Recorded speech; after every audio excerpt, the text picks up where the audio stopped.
I'm rubbing my hands together because it's really cold in here, because it's winter.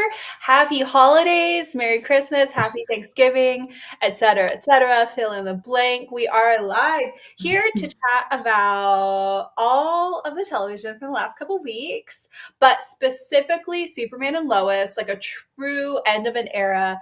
I feel like we've had 47 end of an eras when it comes to the Arrowverse, but this is the final end of an era, question mark. I don't know. Nothing ever really dies if you listen to Star Wars. So we have the potential final end of an era, talking about the end of the half season of Superman and Lois, as well as just whatever else we've been watching the last couple weeks, as well as news, our Woman of the Week, the whole 9 yards. Let's kick things off with news. Kate and Carey, how are you? How have you been as this holiday season's been kicking off? And do you bring me any news? I've been pretty good. Super busy with final season. Now that's over, so I'm ready to get back into some TV. So I don't have much to talk about today, but I do have some news. So on in the new year, we'll have several different like masterpiece shows coming back. Specifically, the ones that we care about are Miss Scarlet and All Creatures Great and Small, and they both come back on January 12th. There's another show that looks really good. It kind of like sounds like something we would all like, so I wanted to go ahead and pitch that one as the Marlowe Murder Club. Ooh.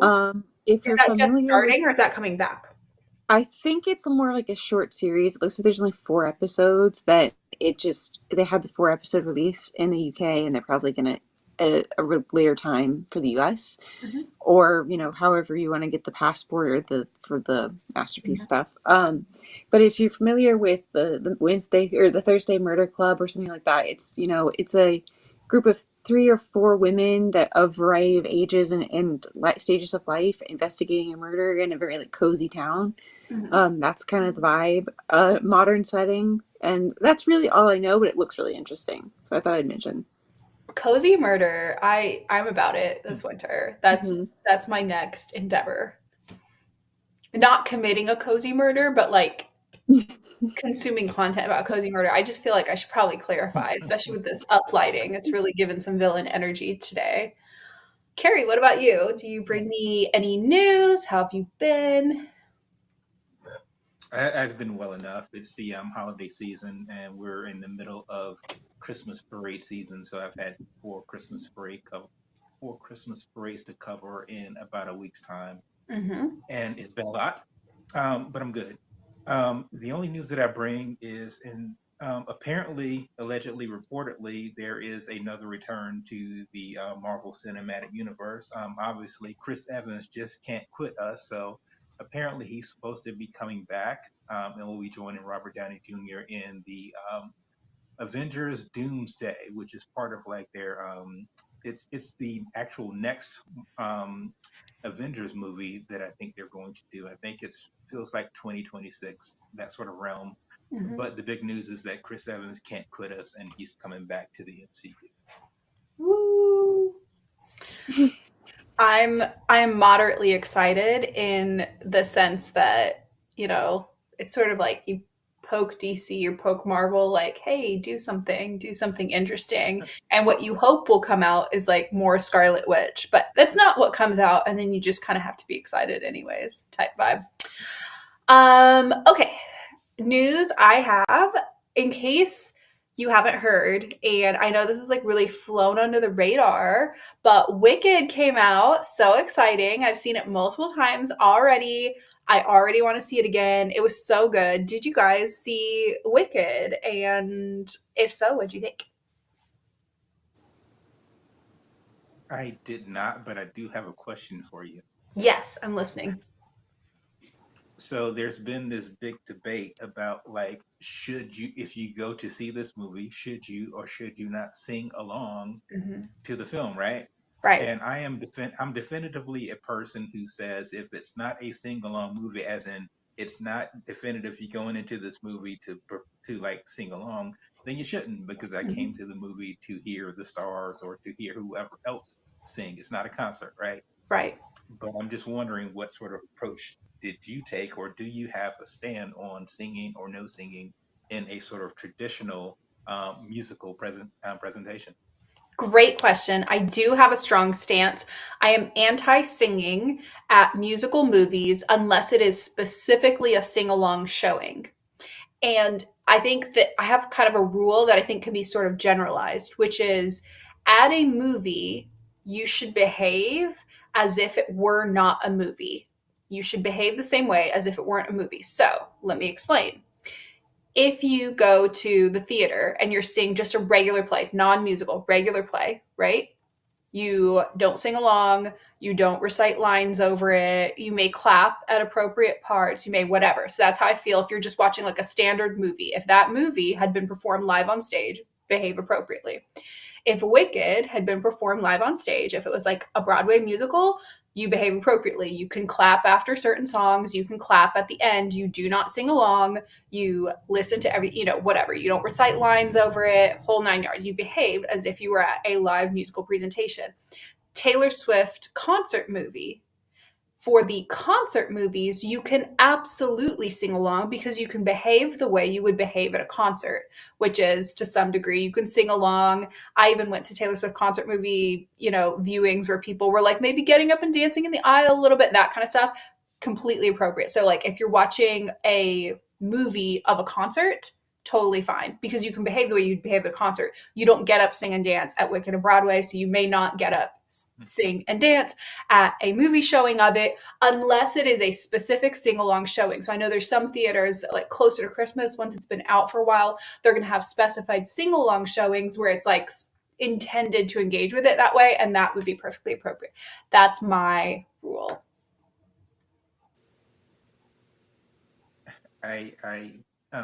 Yeah, I can certainly appreciate that for sure. Thank you. Thank you. I feel very strongly about it because I want to hear Cynthia Erivo sing Defying Gravity. I don't want to hear me sing Defying Gravity, and I don't want to hear anybody next to me sing Defying Gravity. I only want to hear Cynthia sing Defying Gravity. So, I did think about that though, and you're right. Concerts are different. You do anticipate people singing along, but I'll be honest, even at a concert, depending on the circumstances, I'm like, I didn't come to hear that person sing in my ear either, right? I don't know. So I don't know. It just depends on what it is, right? I think it also depends on what the concert is too, because if it's a concert of, I don't know, something like Adele or Celine Dion or something like that, where they're, even, some opera singer, whatever, where you maybe wouldn't like belt over them or wouldn't try to hit every single one of the lines, or if you do, you're being a little bit annoying at a concert trying to do that, then I wouldn't like sing along. But for something like Taylor Swift, I love Taylor Swift very much, but like her vocals are truly nothing to write home about. Her songs are designed to be sung along to, like that it's not in a huge impressive vocal range. She doesn't have some sort of high note that she's belting at a certain point. It's not that kind of thing. So they're like songs you're supposed to sing along to, and that's why people do at concerts for her, but they may not be like singing along bar for bar with like Celine Dion or insert very good vocalist here. So I think that also depends. Kate, I cut you off. Hashtag agree. No, you're good. It just made me think there are certain venues for like concert venues that also limit it. There's a couple some really small ones in Atlanta that are like that. Yeah. Some of the best concerts I've been to are at those places, but because they're specifically set up for really good sound. But yeah, it is a different vibe, and it kind of streamlines a bit of a different event entirely. Yeah. Like I can think of like, again, like if you're just seeing a little bit more formal or performance based vocalist, you very rarely see people singing along. Adele and her showing in Vegas right now is a really good example, I think. There's certain parts of, I recently went to a Fletcher concert. There's a mix of songs there. There's like the poppy ones that everybody's like super singing along, and then she's got some acoustic ones where like nobody sings along and it's all about the vocals. So it's a little bit of a read the room situation. But I think in general, at a movie, you behave the way you would if it wasn't a movie, if the performers were there live. Absolutely. Yeah. Okay, Wicked was fantastic. Love it. See it. XOXO. It's 10 out of 10. The other thing I'll mention is Caitlin Clark was named Athlete of the Year, and that was really cute. And she had a great piece on that in which she said she is going to go with Taylor Swift to a Chiefs game coming up soon. So get excited for me to be insufferable about that. I can't wait. I'm also going to get tickets to see her play here in Atlanta. So, yeah. Also, Traders is coming soon in January, and I'll put that as my pitch of something you all should watch because I think both of you would like it very, very much. It is a 24 hours a day, 7 days a week social deception game where you're trying to find the mole and everybody's living together in the same house, and it's great. And it has some familiar faces if you watch like any reality television, which you probably don't, but I highly recommend it and you should watch it. That's all. It's a good game and you both would be very good at it. All right, let's dive into Superman and Lois, the end of an era. I have a couple questions about it just to kind of see how the season landed for you. But I want to start with the format, this mini season format. This was the first time for Superman and Lois that they had a half season, a 10 episode season. So I want to see, how did this half season sit with you as a wrap up? This is not the first time we've seen shows in general have a limited run final season. In fact, I think The Flash had the same thing. Theirs might have been 12 or 13 episodes. I don't recall. But how did this shortened final season sit with you and how they used their time? Well, I think we've sort of all become accustomed to quote unquote shortened seasons, right? So it's something that we are familiar with if that is sort of how the medium was first presented to us. But obviously, Superman and Lois wasn't. I think they had like during the regular run, maybe what 15, 16 episodes, however many it was in the season. So obviously, there was some compression that had to take place in the final season. And that's the other part about it, right? If it's a compressed season and it's just a regular season, then you can figure out ways to navigate it much better and probably without the added pressure of having to have a season finale. And I'm pretty sure that there are probably people who are sort of looking at it as a wrap up of the Arrowverse, and I don't necessarily see it that way because it very clearly sort of broke away from it. So it's not like they had to quote unquote wrap up the Arrowverse narratively. They just had to sort of, it's just that, hey, this is the last show of the quote unquote Arrowverse. So they didn't have that narrative to tell, but they had their own narrative um, to tell in a shortened season. And it was easy to see where there were some narrative shortcuts that took place, some Mhm. truncated stories that, I mean, quite frankly, happened in the season and happened.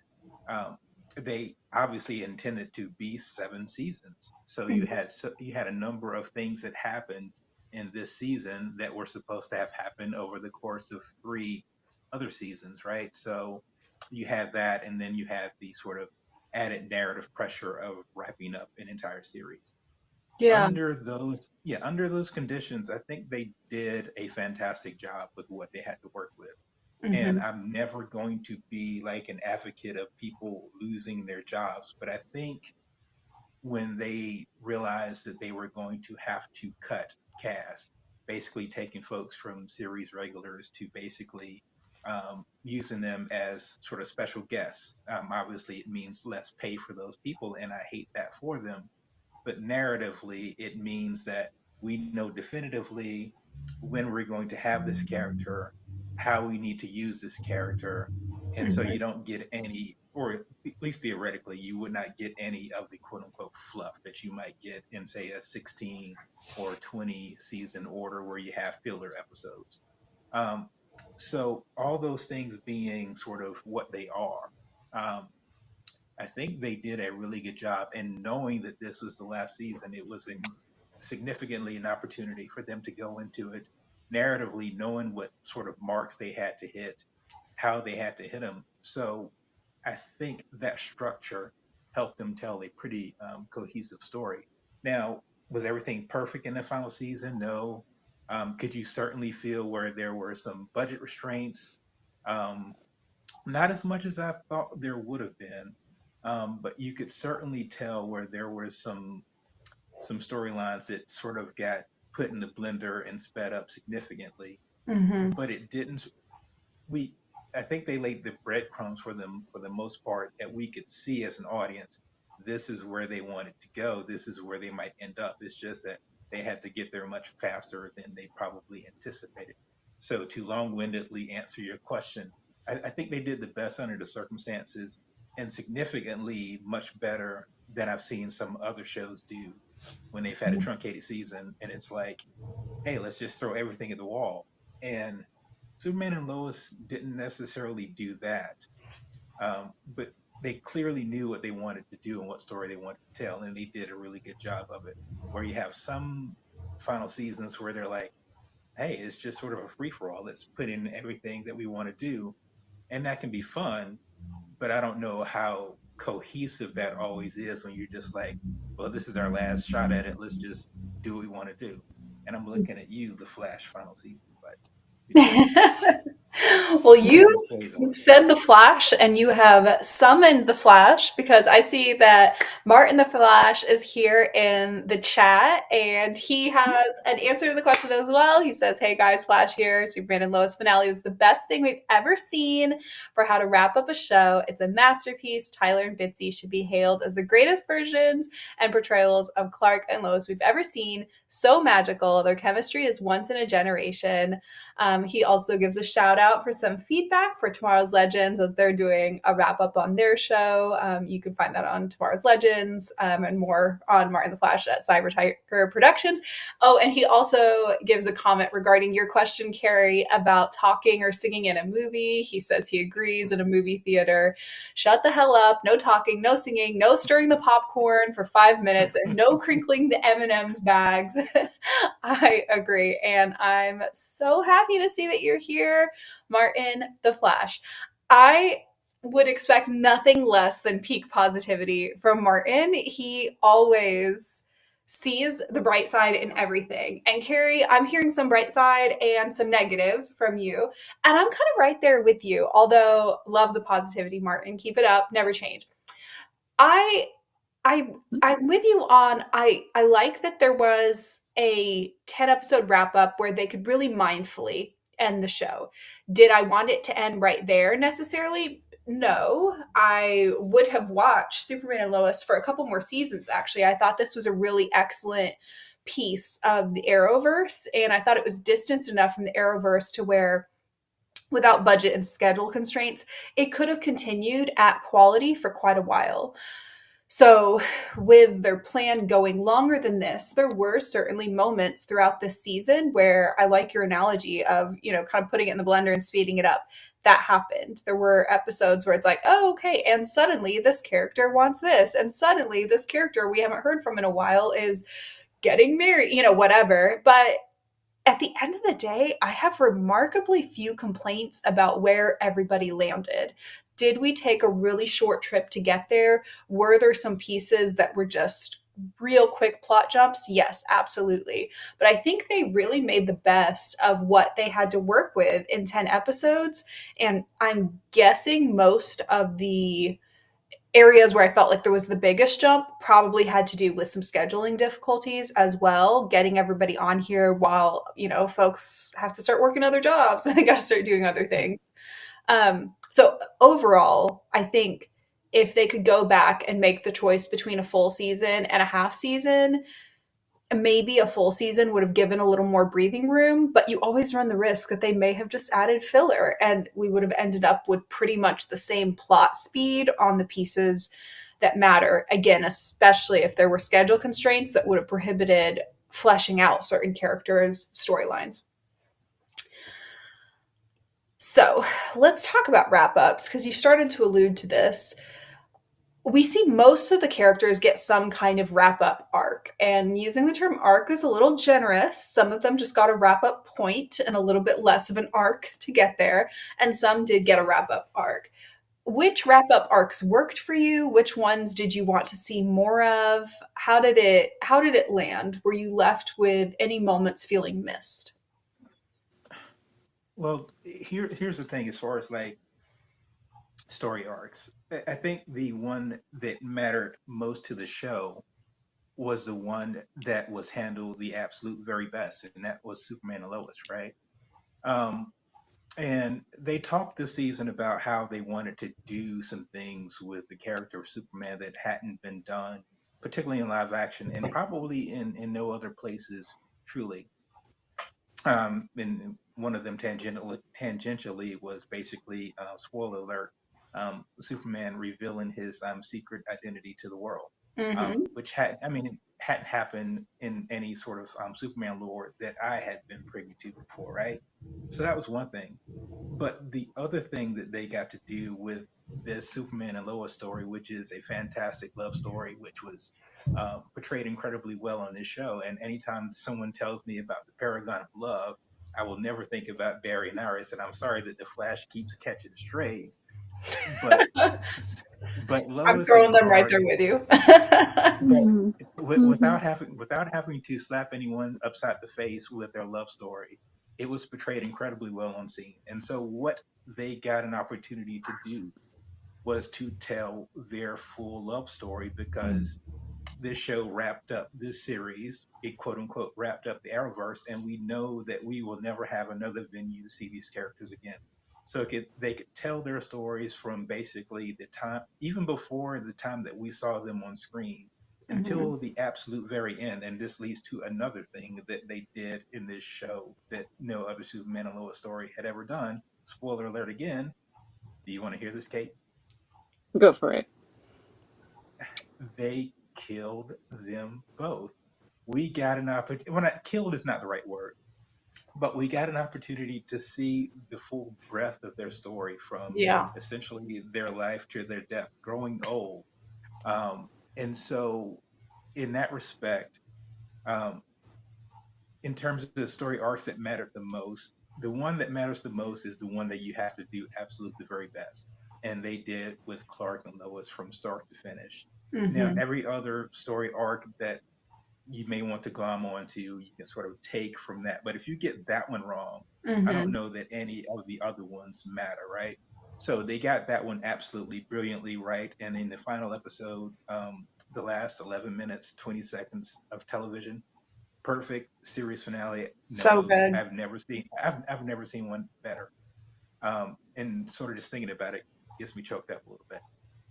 But they had the opportunity to tell that story. Now, other stories that sort of I really liked that the boys got to sort of I like where their story was also because when we first see them, we see that they obviously have a bond together, but obviously they're teenage boys, and so they're going to be rivalries, jealousies, and that sort of thing. But from the time that we see them, first time that we see them on the show, until the very end, they've sort of come full circle is not necessarily the right word, but we had an opportunity to see them grow and mature and see that their bond grows, which is a testament not only to them, but to the sort of the family atmosphere that Lois and Clark sort of set through like modeling for them and demonstrating to them. Mm-hmm. And they've sort of been able to carry that through because basically anyone who's ever seen this show will always tell you that it's a family drama that happens to have Superman in it, right?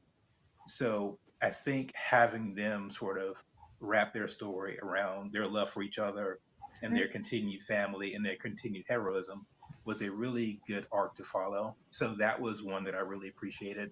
I mean, those were the two main ones. Everything after that was sort of gravy. Um, I as far as Chrissy and Kyle is concerned, that's probably one of the least ones that I was interested in. I don't know that I always felt um, engaged or intrigued by their relationship, but it also didn't necessarily put me off. Sometimes it may have taken like time away from other storylines that I probably appreciated more, but it didn't like Mhm. sort of turn me off. So it was nice to see that they sort of had built something for themselves. So that was good to see. Obviously, Lana and John Henry look incredibly good on screen together. So it's nice to see that they got to continue looking together on screen and that they found each other, right? Mhm. Um, and so that was good to see. But again, the arc at the center of the story is the one that matters the most, and they did it and handled it perfectly. Everything after that was sort of like it's just sort of gravy. And not to say that it was bad, but as long as you get the first one right, everything else is going to be fine. Yeah. By the end, even though this show didn't run as long as it wanted to, or as long as it could have, by the end, this portrayal of Clark and Lois, this portrayal of Superman and Lois, I mean, it had the history, the chemistry, and the gravity to it that reminded me. I'm not sure if either of you watched, for example, This Is Us. Um, Jack and Kate, I was going to say, what was I her know who you're name? talking about. Yeah, Yeah. the main couple there that we get to see really, find each other, fall in love, and their whole, love and tragedy and end of life and all of that. This Superman and Lois carried that kind of weight in half the seasons as This Is Us. And you could pick any other, kind of long running show that had a couple where we get to see them grow and whatever, Bones, Castle, fill in the blank. By the end of this, with less time, Superman and Lois, this incarnation of Superman and Lois, to Martin's point, really did capture that. Were there points where I didn't care about particular side characters? Chrissy and Kyle are a great example. I could have done without them this entire final season. Even the bit where it's like, oh, and then they don't get married, but they do stay together. I'm like, please give me a break. Can we come up with something else? There were some I could have done without, but having Superman and Lois as the heart of the show, I mean, to your, like, that is the paragon of love. They really let us see how she was his attachment to humanity without making it just entirely horrifying when she passed and he lives a bit longer than her. Them in the afterlife, chef's kiss, fantastic. And I'm also glad that they didn't lean too far away from, just some of the cheesier stuff, like having her look drop dead gorgeous when he walks into heaven and all that. Like, please give me all the cheesy, romantic, sweet stuff. Um, Well, that I, dress was important. yeah, Yeah. just And really, I yeah. mean, it is a Superman show. It is the show where, they can really, there is no such thing as cliche. There is no such thing as too much. It is a Superman show. Martin in the chat says, yes, don't get me wrong, the season wasn't perfect. But the finale itself, that final episode, which ties to your point, Carey, about those final 11 minutes, he says Tyler's final monologue was one for the ages. First time we witnessed the full life of Superman. That was something very different, unexpected, and beautiful. But yes, if the season was, say, 15 episodes, they could have stretched a few points of the story a little longer, like the boys turning into heroes. Yes, we didn't see too much of that. And like Lana and John Henry, bring back Salmon in the afterlife segment. That would have been nice. And even make the fights longer. And he agrees that Chrissy and Kyle was not needed, but they did pretty good with the time they had. I agree, Martin. There's just so much to highlight. There's so much good. And even then, we're saying like the boys arc was super rushed, which it was, but then I'm betting if they had allocated more time to the boys arc of, getting powers and whatever, I would be like, who cares about these high schoolers? I am so over it. Can you come up with something? So I would probably complaining in that. I would be complaining in that scenario as well. Mhm. So excellent point. Um, We haven't really talked about Luther that much.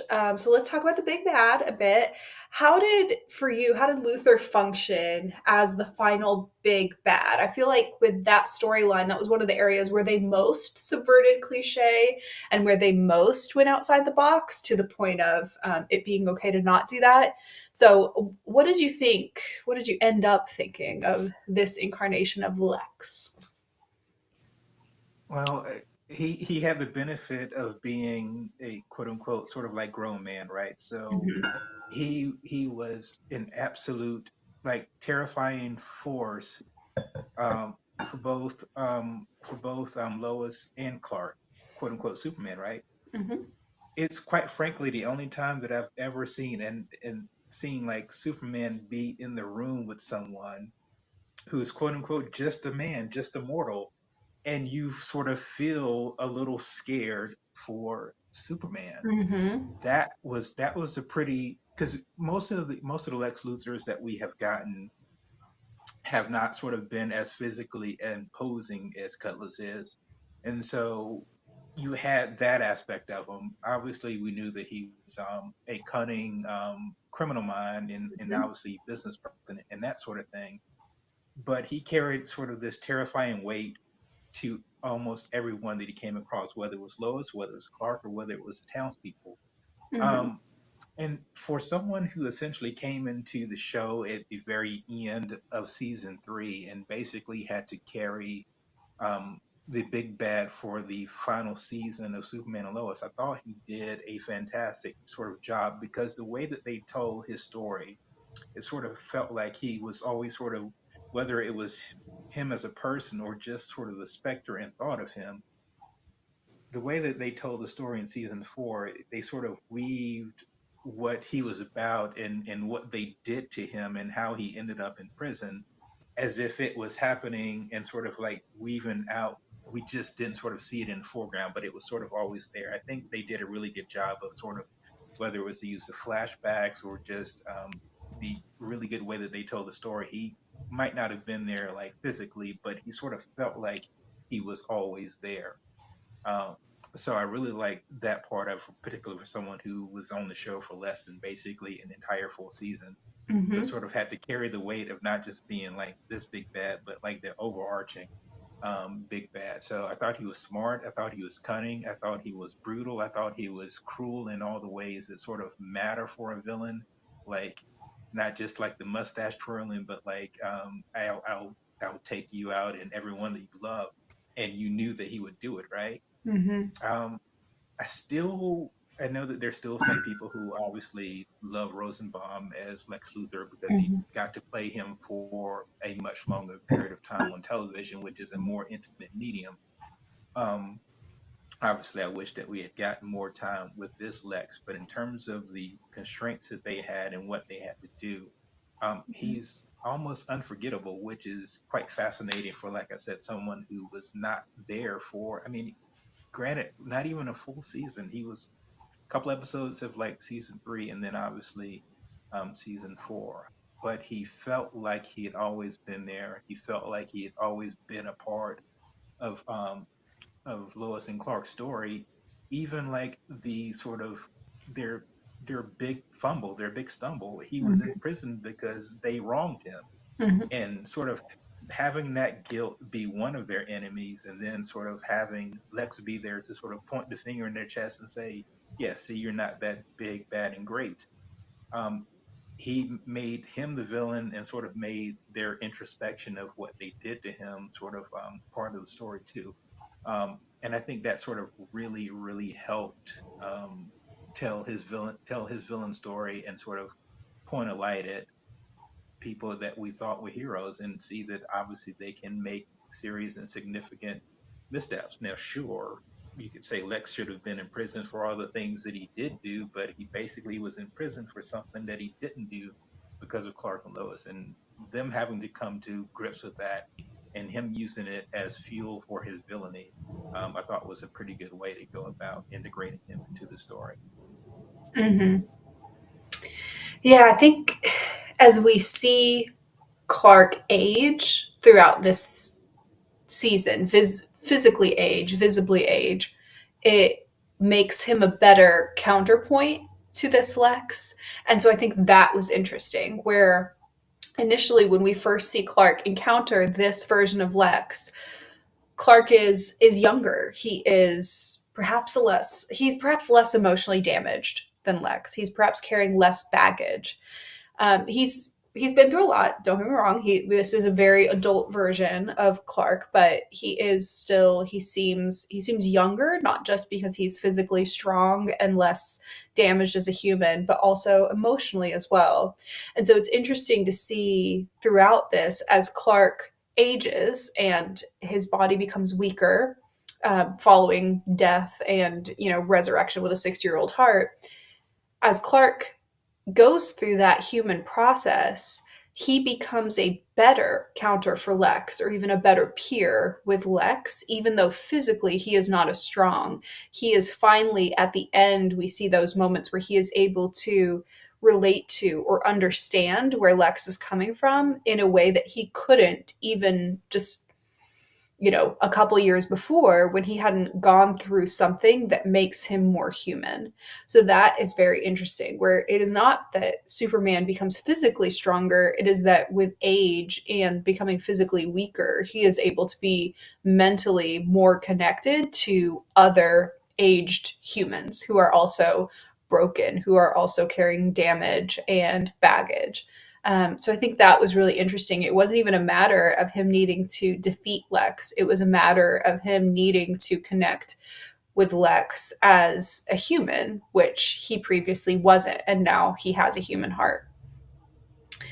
Martin in the chat says, for me, for him, it was his favorite Lex as well. He says, I've always seen Lex as badass, tough guy that just happened to also be a genius businessman and tech guy.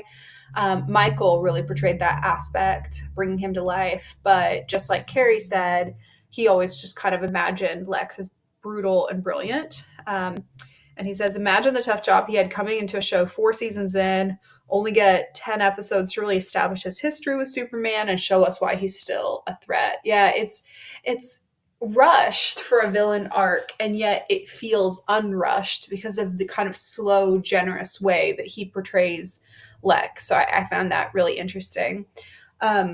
I will also just mention, for logistic purposes, Kate has not seen Superman and Lois. I know Carey and I have alluded to that. She's just a personality hire today. She's here for comic relief. She's here for vibes. She's here to be a pretty face. That's the presence. Yeah, okay. I watched the first 2, maybe 2.5 seasons, I believe. I don't remember exactly when I cut it off, but I've seen some of it, but I have not seen the most recent season at all. If you ever get around to it, I will just say the right where you stopped is right when some really fantastic plot for Lois comes in. So she has a really, really great arc as a human, going Yeah. forward, and she's great in the final season as well. I think the arc that really threw me off was one of the brothers that had the whole drug-esque arc, and then there was the medallion thing, and I didn't like either of those 2 arcs. That was really all we were getting.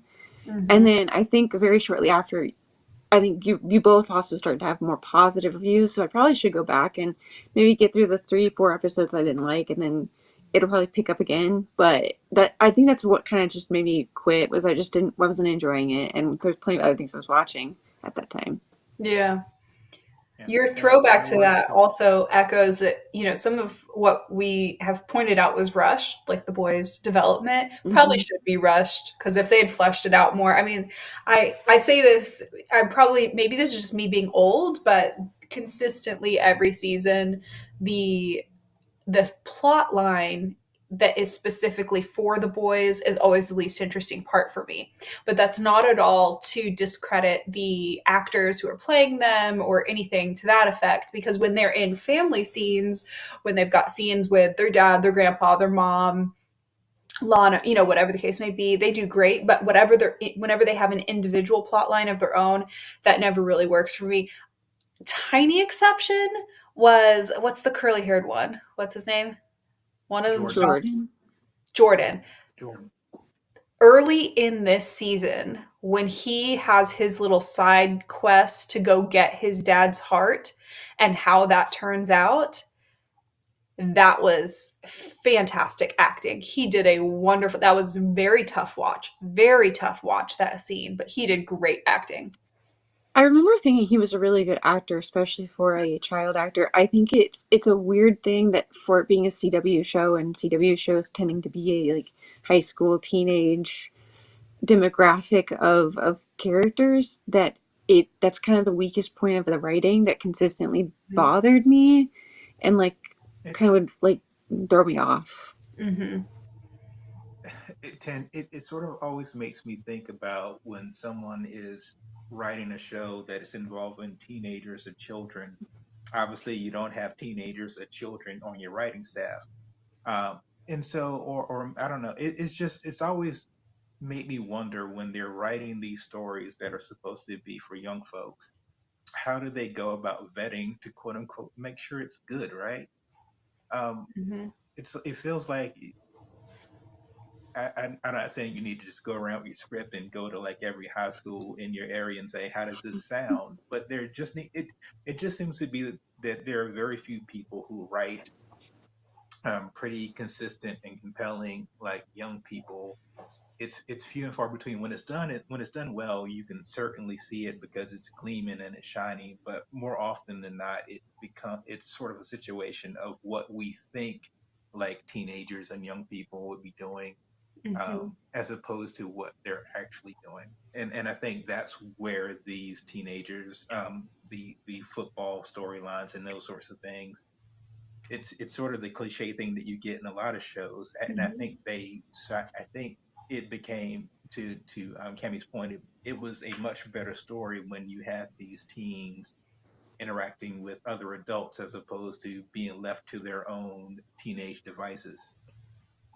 Which kind of makes sense if you think of it from a writing perspective. You've got, experienced adult writers writing this, and they probably do interact with teens, so they can probably write what it's like to interact with a niece, a nephew, that kind of thing. So when you see a teen in these family scenes, there's going to be some level of realism or buy-in. That is how teens act. They sulk then, they're happy that, that kind of thing, depending on their Mhm. personality and what the situation may be. But to your point, being left to their own devices, at the end of the day, no adult writer can really capture very well what current teens left to their own devices are doing, because if you as an adult are there, they are not inherently left to their own devices. It's there's a mystery aspect to that. So yeah, that's a really really great point. I thought Sarah did some great acting this season. She was basically just left to make a few comedic comments and go study abroad in Greece, and reducing her role to just be funny, save Lana once, and go study abroad in Greece with respect did great for her. She handled that well. So we're back You know, to the end of the Arrowverse. So this show, as it closes now, ends the Arrowverse. However, we've had a few Arrowverse endings at this point. So, what moments worked best for you in laying to rest this universe? like just for Superman and Lois, Yes. or oh, As the I end think of I've said it. this whole Arrowverse. Yeah. I mean, I think I've already said, and I think Martin talked to it as well. I mean, the final sort of 10, 11 minutes of Superman's dialogue, getting to sort of narrate his story and impact and legacy. That's what I will always remember. I mean, and one of the things that I sort of took away from like the things that he and Lois did in quote unquote during the twilight years of their life was one of my biggest pet peeves is about superheroes who sort of just save the day but don't really do much of anything else, right? I mean, there's a lot of suffering in the world and those sorts of things that are happening that superheroes don't sort of deal with. And I understand why that doesn't happen in movies. And to some degree, I understand why that doesn't happen in television shows. But I really do appreciate the fact that he and Lois took the opportunity. whether it was using their heroism or their quote unquote celebrity heroism to sort of like actually try to do something like legitimate and practical and grassroots, just as simple as figuring out ways to feed people, trying to raise money Mhm. for medical centers and clinics and those sorts of things. Real sort of ways to help people. It didn't have to be sort of like geopolitical. It didn't have to be a situation where we're trying to save the world from, say, um, from like extinction level events and that sort of thing. We just want to feed people. We just want to make sure that people are healthy. And when you can do those two things, you can figure out how to address and attack the other things. So, in terms of how this series, how this show ended, um, it ended on hope because Superman and Lois, what their legacy was, what they left behind a legacy of heroism and hope for the people of that earth, and they also left behind, quite literally, two super kids who will continue the legacy of actually doing super feats. Now, if you ask me if their grandkids will have powers and that sort of thing too, I mean that's obviously up to the imagination. But long story short, and I know I'm rambling here a little bit, but it left behind a legacy of hope and faith and those sorts of things, and those are the sorts of things that like really matter to Superman, right? Mhm. He always gets these sort of like, well, he's sort of a corny hero, and sometimes corniness is what we need. Sometimes corniness is cool. Mhm. And I like the fact that they sort of stuck to those values in terms of what Superman is, what his legacy is. It's like, hey, I can stop an extinction level event, but he's also the guy that's like rescuing cats out of trees, and he and Lois were making sure that people were fed and making sure that their medical things were taken care of. That's pretty freaking cool, and that's sort of like how I would like to think about how this show ended and the impact that it had.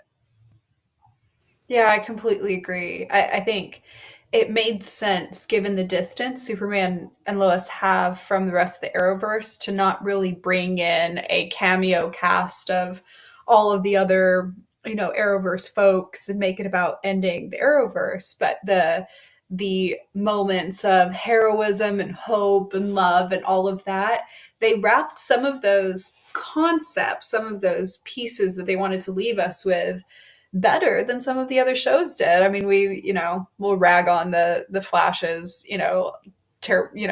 lack of love portrayal, but truly, even if we're talking about, you know, hope, with the way Legends was cut off, they were supposed to be the fun, hopeful show, but they didn't really get a good wrap up, so they didn't get to have a hopeful, kind of more fun ending. If you want to talk about, gritty, justice and doing what you can to help your city, I think Arrow did a good job wrapping up, but perhaps not as good of a job wrapping up that concept as Superman and Lois. So, from more of an abstract conceptual sense, I think they wrapped up the themes of the Arrowverse quite well.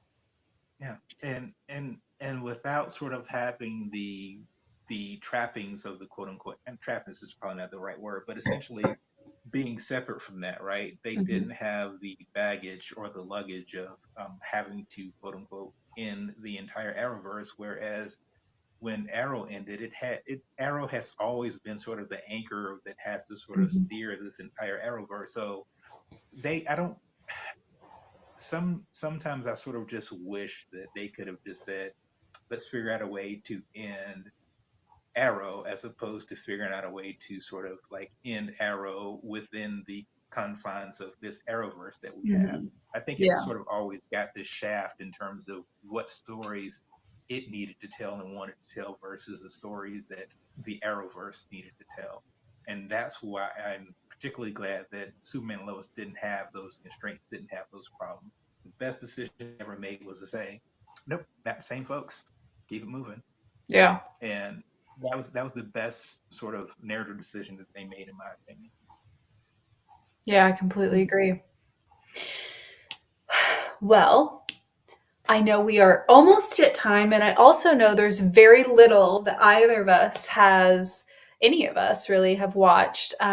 other than Superman and Lois in the last few weeks, unless you want to hear me rant about Wicked again. So, how about we jump right to our Woman of the Week and we do our 60-second round table? And Kate, you have had to sit silently this whole time, so I will give it to you first. Please tell us about your Woman of the Week.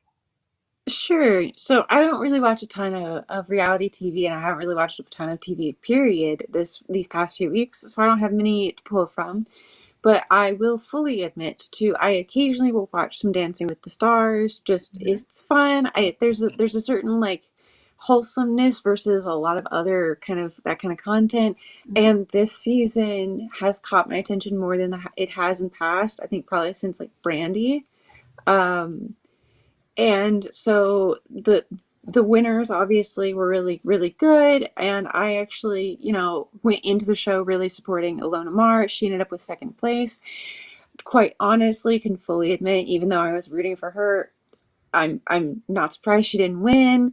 And in fact, I'm quite impressed she ended up in the top 3.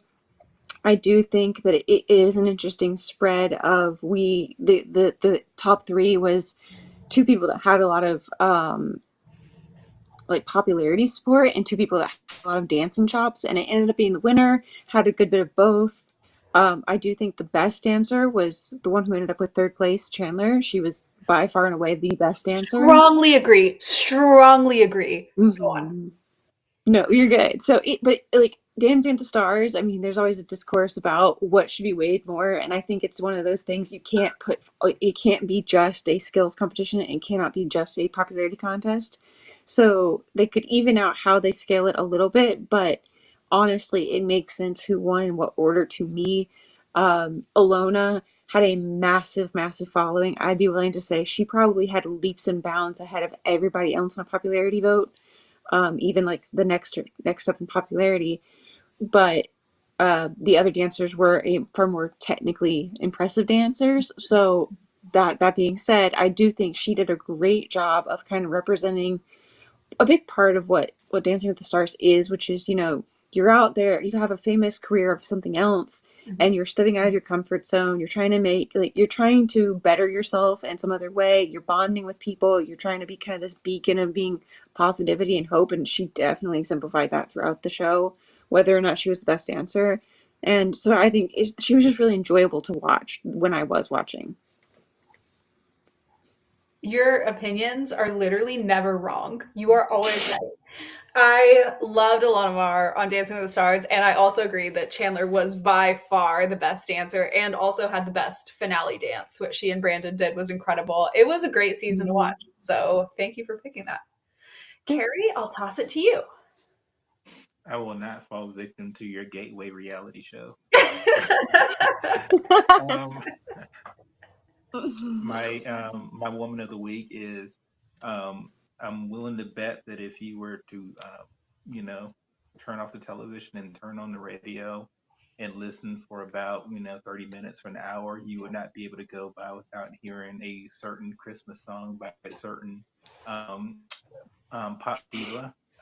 Mariah Carey is my woman of the week. She released All I Want for Christmas Is You in 1994, man. It's 30 years later. And I would think I was reading, I think it earned her initially like $150 million, so something crazy along those lines. And she gets like $2.5 million a year, like just in royalties from like and we're talking about just during the freaking Christmas season, man. How freaking brilliant is that, right? Um, you can't go anywhere without hearing it. I think she's legally dubbed herself like the Queen of Christmas, and it's appropriate. Um, it's a freaking stroke of brilliance. Like I don't know how to explain it because quite often things from I don't know. It feels like when we think about like classical Christmas songs, they're probably all are like from like the 1800s or the 1900s. At least that's how we sort of feel in our mind, right? So when we say that there's this Christmas classic and it's only 30 years old, and for me personally, it's from like my heyday, it certainly makes me feel old when I say it's only 30 years old, or it makes me feel old when I say it's 30 years old. But I'm also thinking it's only 30 years old It certainly reminds me of Prince when he released, I think, 1999 and like 1983. And it just basically became like the New Year's anthem for like every year up until 1999. And then, you know what I mean? It's just one of those things that I don't know if you plan it that way, but it just sort of becomes timeless, becomes part of people's like culture and life, and just sort of takes over, and you just can't escape it. And it's been 30 years, and it'll probably be another 100 years that that song will be incredibly significant and important.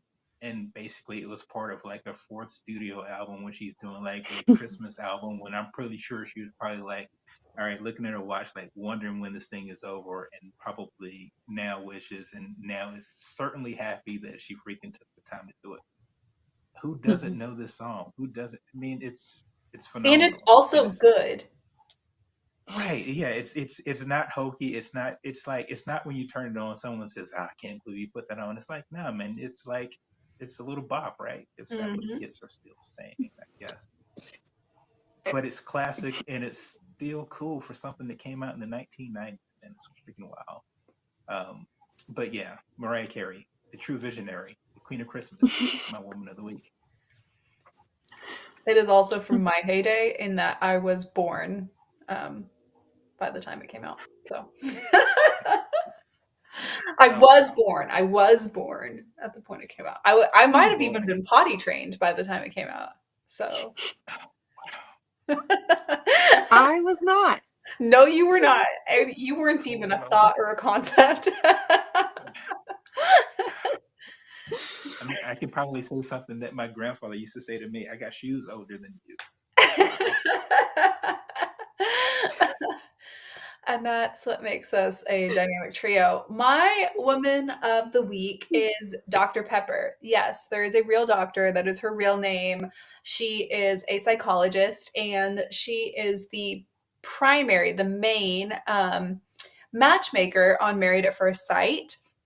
The reason why she's my woman of the week is I've been watching this season, and I've been watching Married at First Sight for I think about 15 seasons at this point. This is a pretty long running show, and it's one of the more um, serious, like true experiment. Like they actually get married. It was based on a Danish sociological experiment.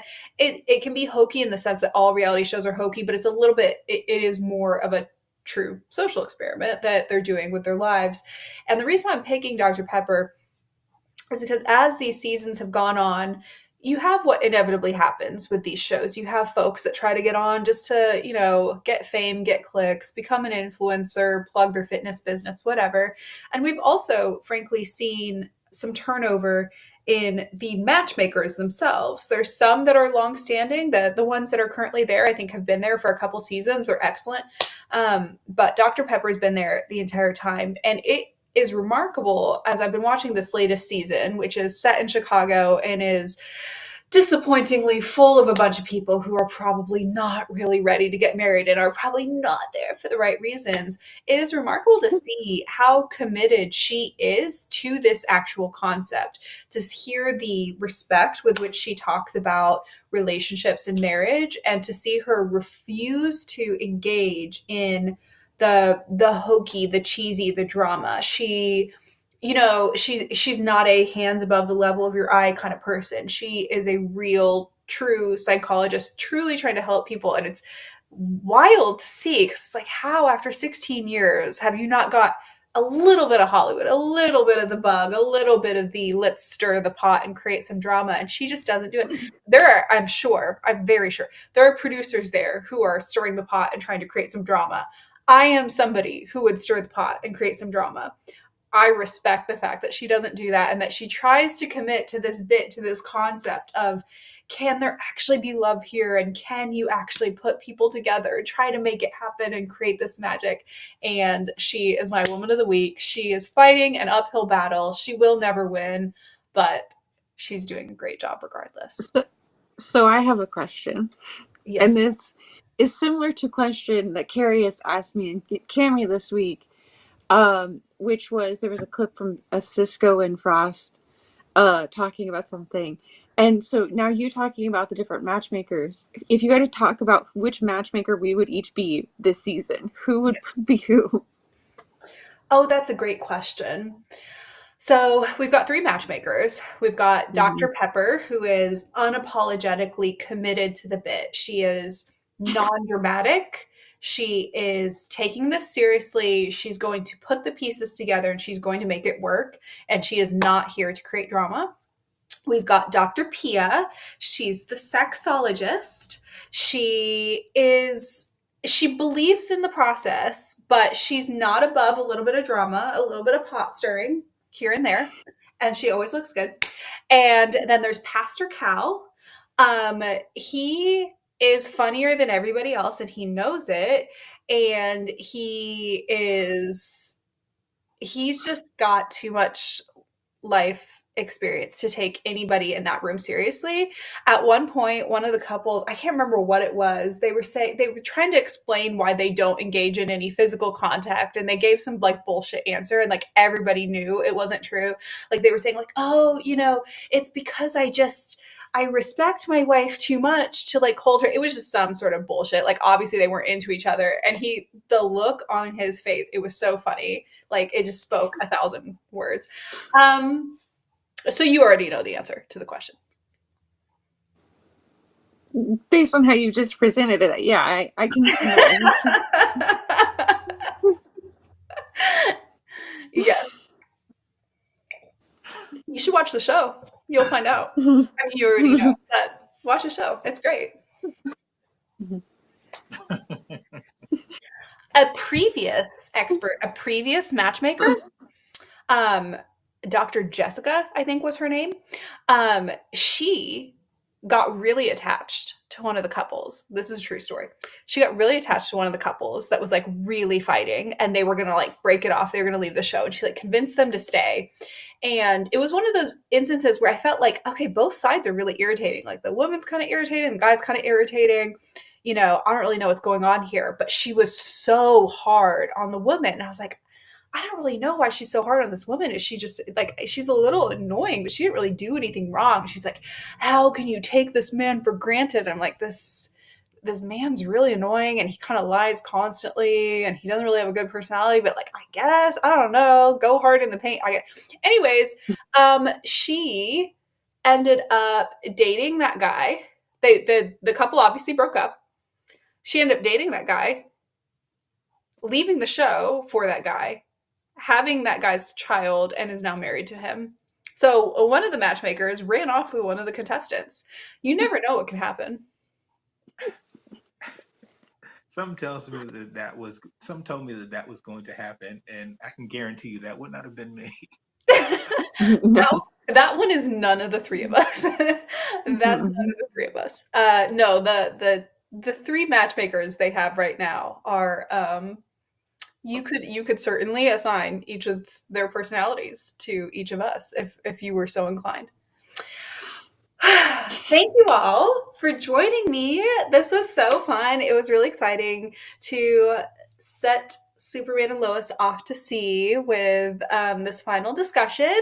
And I will see you all after the new year, because our next, live would fall on Christmas, and we'll be doing other fun Christmassy stuff. So I'll see you after the new year in early to mid-January, when all the spring shows are kicking back off, including The Traitors, which you all should watch. I promise, cross my heart, hope to die, that you'll like it.